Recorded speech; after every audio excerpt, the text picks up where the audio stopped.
Welcome to Ray's Reflection, the Common Man's Bible Study. Today we've arrived in Jerusalem, the end of Paul's third missionary journey.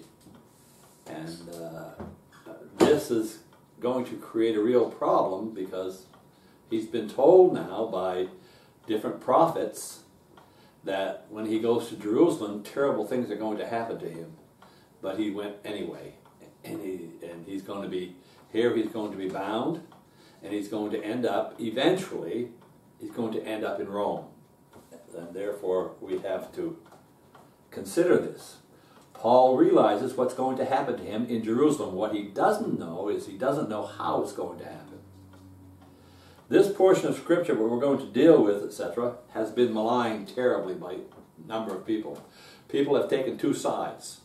Some people have said Paul was totally wrong in what he did, and because he was wrong, that is why he was imprisoned.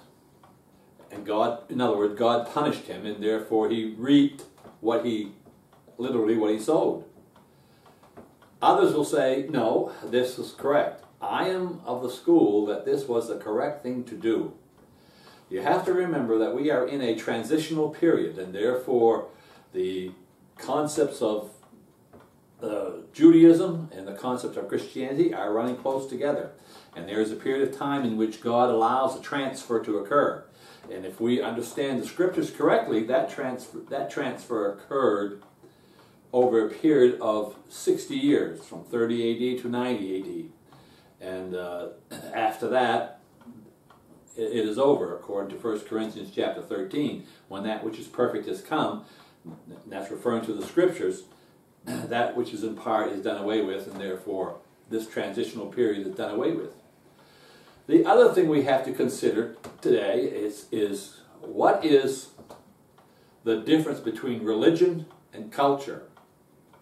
If you look at a Jew and you say to yourself, or you question, you say, is being a Jew a religion or is it a race? And in most cases, I think you can, with different people throughout the world, it is quite easy to separate. But with the Jew, it is very, very difficult to separate. In other words, if you are a Jew religiously, or you are a Jew through race. And even to this day, it is considered, if you are a Jew, then you are religiously a Jew. You are obviously you're of the Jewish race. So it becomes very difficult to separate it, and you have to be able to separate it. And I think in this passage of Scripture, Paul was able to separate the two. So let's begin, and we're going to start in Acts chapter 21, verse 17. And when we were come to Jerusalem, the brethren received us gladly. Paul is not writing this. The writer is Luke. And notice when he's saying us. And he says it again in verse 18. He says this, and the day following, Paul went in with us. So in other words, it's almost as if he's saying, look, we went in and Paul came with us. And that's basically what he's saying. And he says, and we came on to James, and all the elders were present. Now notice who's running the place. In the early church, time has passed here. And we're talking in the 60s, late 60s. The Jews have just a few years before God ends their sacrifices and ends the temple worship. And Paul is coming here, and he's going to deal with this issue. And he has been away for a while. And consequently, he doesn't know what happens. In the early church, the apostles ran the church. Now the apostles are pretty much spread out throughout the world. Some of them are dead. And now who's running the church? Well, it is the elders, the more mature Christians. And they're running the church. And so he comes to this group, and notice what it says. It says, and when he had greeted them, he declared particularly things God had wrought among the Gentiles by his ministry. Now let us understand something, and I think sometimes we lose cited this in today's world. We say things like, well, I led so-and-so to the Lord, as if you were part of the salvation process, and you are. Salvation is all of God, and therefore, if someone gets saved, we can say, look what God did, and this is what Paul did. All those people that he had led to the Lord, all the churches that were started throughout Asia Minor and throughout Greece or Macedonia, all of those churches, etc., was something God did. It was the work of God. It was the work of the Holy Spirit. So he gives credit to God, and he says, what things God has wrought among the Gentiles by, and obviously by his ministry, by Paul's ministry. Then it says this, and when they heard it, they glorified the Lord, and said unto him, thou seest, brother, how many thousands of Jews there are who believe, and they are all zealous of the law. In other words, the first thing they do is they bring up a problem. Now notice what Paul said. Look what God did among the Gentiles. And they turn around and say, look at the thousands of Jews who have become believers. Now, they are very zealous for the law. Now let us understand what he's talking about here. He's not talking about the law of Judaism per se. What he's talking about is and they're very zealous for the customs that Moses set, is literally what he's talking about. The customs. And we have a problem here. And notice, and let me read on a little bit. And they are informed of thee that thou teachest all the Jews who are among the Gentiles to forsake Moses, saying that thou ought not to circumcise their children, neither to walk after the customs. Now, here they use the word correctly. Let's go back now. What's going on? Thousands, and we're talking thousands of Jews have become believers. But here's what they believe. They believe that Jesus Christ is the Messiah. But he is a Jewish Messiah because he is Jewish.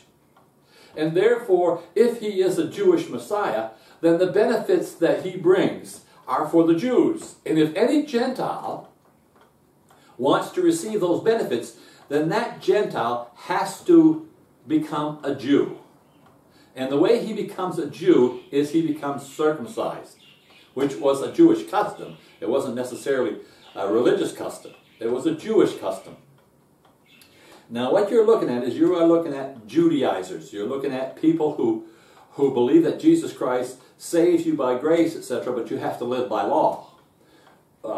If you're looking in the Bible for a book that refutes this sort of belief, it is the book of Galatians. And therefore he defeats the law, living by law. Well, the accusation that is brought here against Paul is false. Paul never told a Jew not to be circumcised. Never. Because circumcision was a custom. It wasn't part of the religion, it was a custom. And therefore, in order to continue on in life, etc., people could keep their customs and still be believers. And therefore, we see that Paul was not against circumcision. In fact, if we go back a few chapters, you would find that Paul circumcised Timothy. Timothy, remember, was one of his parents was Jewish, therefore that made him Jewish. And Paul thought that in order, if we could circumcise rather, Timothy, then he would have easier access to the Jews. They would readily accept him, and therefore he would be able to give his message of salvation by grace. And therefore he circumcised Timothy. Why? Was circumcision part of the religion? No. It was a custom. And therefore you could keep the customs. And if we look back at the customs, etc., you will see that we talked about Paul taking a vow, a Nazirite vow. And he did it because he was very, very thankful for what the Lord did for him in Athens and in Corinthians. You remember how he delivered the message in Athens and got out of town quickly before he was stoned or he was beaten or a riot ensued. So he went over to Corinthians, and there God realized the fear he had, and came to him in a vision, etc., and told him that no one would bother him here in Corinth. So therefore Paul was not opposed to customs or even the practice of customs.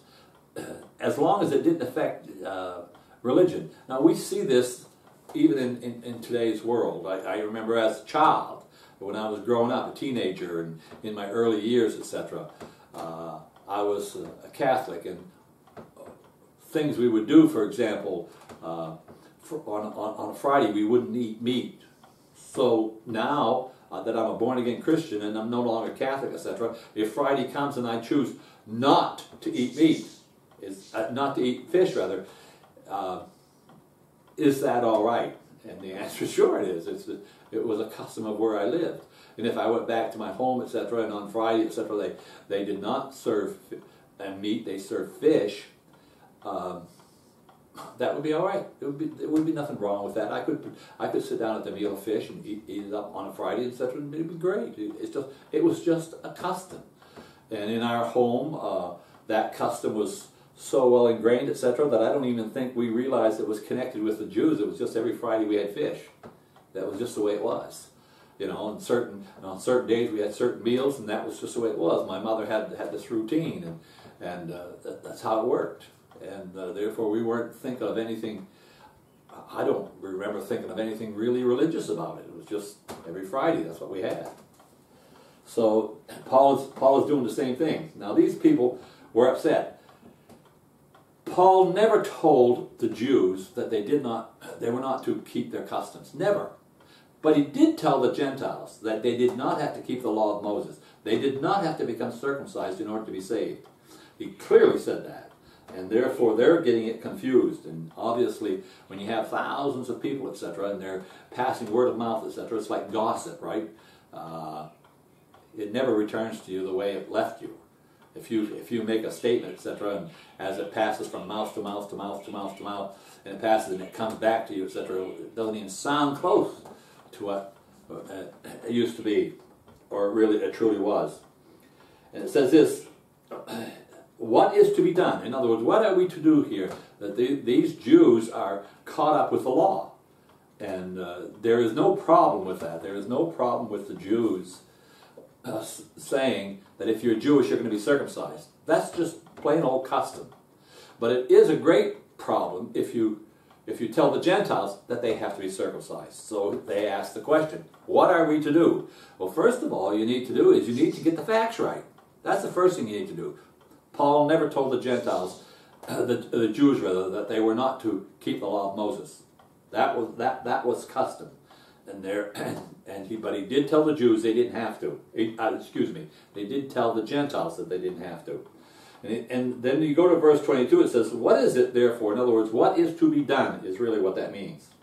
It says, the multitude must need come together, for they will hear that thou art come. Do therefore this, that they say to thee. And he says, this is what you're going to do, Paul. And so these elders are going to tell Paul what to do to pacify these thousands of Jews who are literally Judaizers, literally to destroy their bubble and get them on the right path. And he says, we have 4 men here who have a vow on them. The vow is the same vow that Paul took earlier. And therefore, it's very familiar to Paul. And he says this, then take and purify thyself with them. In other words, go through the process with them. And they're literally at the end of their vow. And they're going to, the vow is a Nazirite vow where you don't drink the wine and you don't touch anything that's dead, etc. And you don't cut your hair. And now they're going to cut their hair, and they're going to take the hair and they're going to burn it as an offering to the Lord. And therefore, Paul is going to do the same thing. He says this, he says, and pay their expenses. Now that would show financial support for someone. When you give financial support to someone, you're really supporting their cause, or you're supporting what they're into. And that is important to understand. When you give aid to another person, whatever that, or to a cause, whatever that cause is supportive of, then you're literally supporting that cause. So Paul, by paying these men's expenses, etc., is literally supporting what they're doing. And he's saying, yes, I approve of what they're doing. So he's approving of the vow that they took, the same vow that he had taken earlier. he says this, that they may shave their heads. Now, we get confused with that shaving of the head. And it wasn't, we think of right down to the scalp. But that's not what it is here. It is cutting of the hair. In other words, grabbing it in the back, etc., and it's cutting it off. And this is what the Jews did. This is what he's talking about here. And all may know that those things of which they were informed concerning thee are nothing. In other words, everything that they heard about you, and quote, they heard that you were telling the Jews not to keep the law of Moses. By you doing this, by you keeping this custom of doing vows, etc., they will realize that everything they heard was wrong, is basically what they're saying.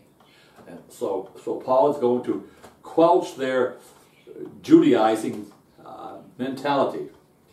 And he says this, but that thou thyself also walkest orderly and keepeth the law.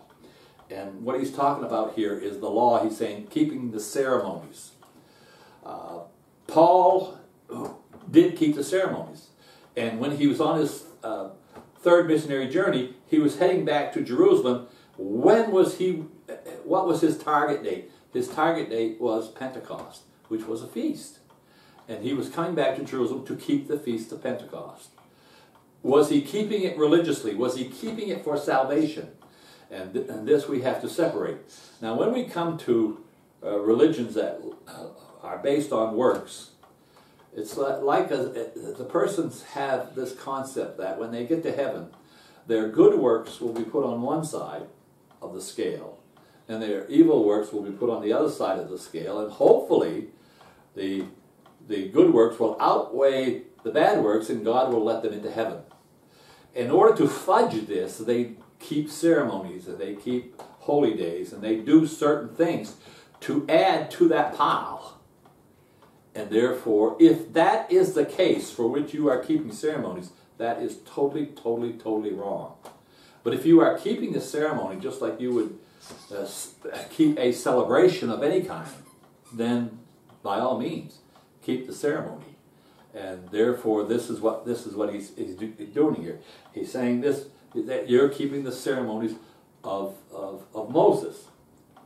And as of touching the Gentiles, we believe, we have written and concluded that they observe no such thing except only those that they keep themselves from things offered to idols, from blood, and from things strangled, and from fornication. And that was established earlier in the book of Acts, that this is what you would, that's the only restrictions you would put upon the Gentiles, etc., so that the Jew and the Gentile could come together.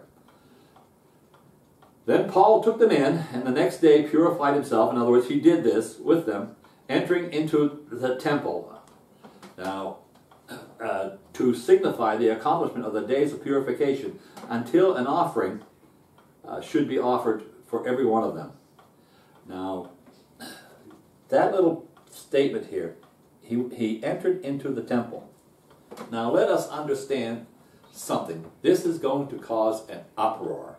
Literally, it's going to cause an uproar. And you say, why is it going to cause an uproar? Well, Paul became a Christian. When he became a Christian, according to the Jews, he gave up his religion. He gave up his race. So in the mind of a Jew, Paul is no longer a Jew. He gave that up. And therefore, a non-Jew could not enter the temple. He could only stay in the area where the Gentiles, the court of the Gentiles. And therefore, Paul could only stay in the court of the Gentiles, but Paul didn't. He entered the temple because by race, he was a Jew. And therefore, he was entitled to enter the temple. But they didn't consider him to be a Jew. Now, the same thing occurs today. I met a woman, a Jewish woman, Jewish by race, who's a fine born-again Christian.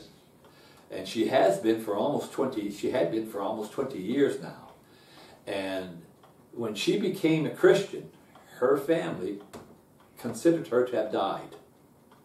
And it is amazing that her mother and her brothers, and the rest of her family, etc., live within one city block from her. And they have never seen or talked to her in almost 20 years.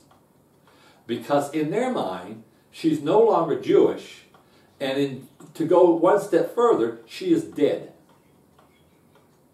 Now take that mentality and say, oh, that's not so old. That's not rather so new, etc. That's really old.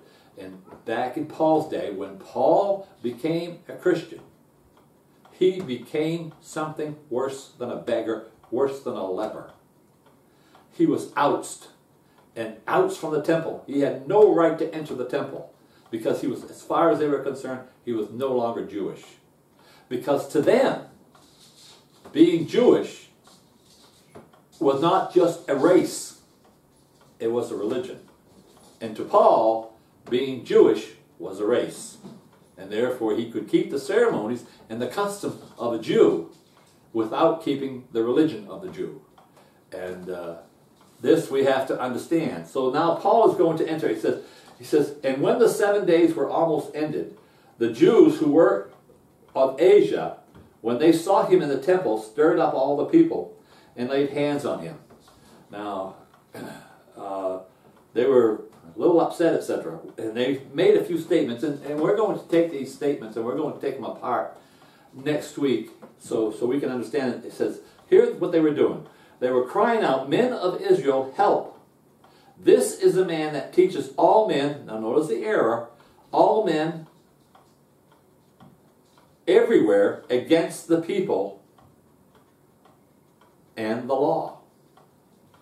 Notice, he is literally, because they cannot separate the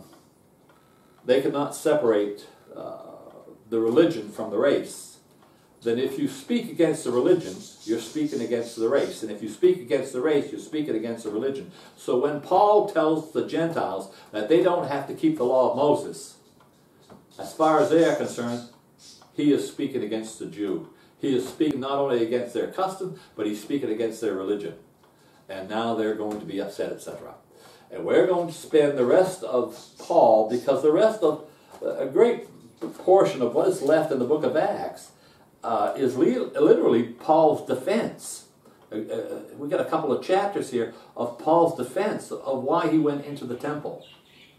So as we go about the accusations, you will see that they not only accuse him of being anti-Jew, they accuse him of being anti-law. And they go further. They accuse him of speaking against the temple, which is literally speaking against God. In other words, if you speak against the temple, you're speaking against God. And they accuse him of bringing the Gentile into the temple.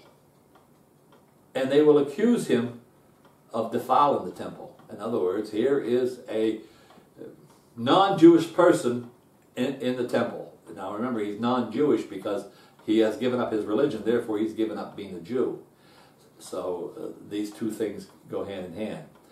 I've got a picture here, and we'll look at it a little closer next week. We'll describe it to you next week, but you will see Roman soldiers literally came down into the temple area and rescued Paul from the mob. Otherwise, they'd have killed him and beaten him to death. We're going to stop there, and we're going to ask you to consider the things that you do today. Consider whether or not you are doing it because it is a custom or because it is part of your religion. What ceremonies or what rituals do you keep that are customs as opposed to being religion? I have people coming in, I've seen people coming into the church, the women wearing things on their head, like a scarf or whatever on their head to cover their heads. And as far as I'm concerned, that's a custom. I have seen Jews pray and they're rocking back and forth. And born-again Jews rocking back and forth because in order for them to pray, this is how they feel. They have to do this in order to be, quote, unquote, really praying. And that is fine. That's a custom. And you need to separate these. So in your life, be able to separate the difference between a religion, you're doing something for your salvation, versus you're doing something because it's custom. And sometimes a line is fine, but there's always a line. So until next time, I bid you Godspeed from on Victory Side. We'll see you next week.